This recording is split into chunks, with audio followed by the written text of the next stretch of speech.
邓紫棋的世界巡回演唱会号在澳门威尼斯人登场，没想到却因舞台设备出状况，延后快2个小时才开唱。她在开唱前开跟粉丝道歉，带粉丝同步逛后台，还边唱边弹琴，安抚歌迷情绪。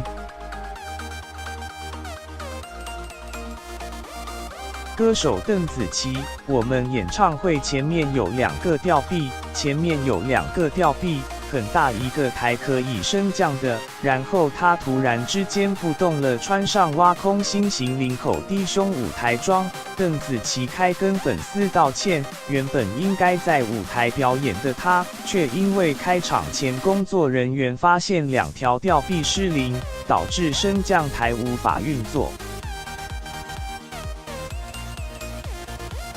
歌手邓紫棋，是什么让我遇见这样的你？邓紫棋非常有诚意，除了露事业线道歉，还带着大家逛后台，边唱边弹琴，同步安抚歌迷情绪。最后演唱会大约延迟快2个小时，在晚上10点才开唱，一开场就用90度鞠躬道歉。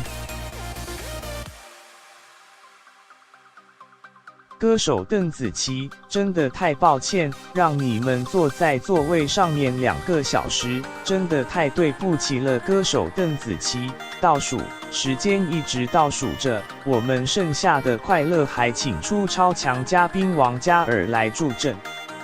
歌手邓紫棋 vs 王嘉尔，安静，你要我说多难堪，我根本不想分开。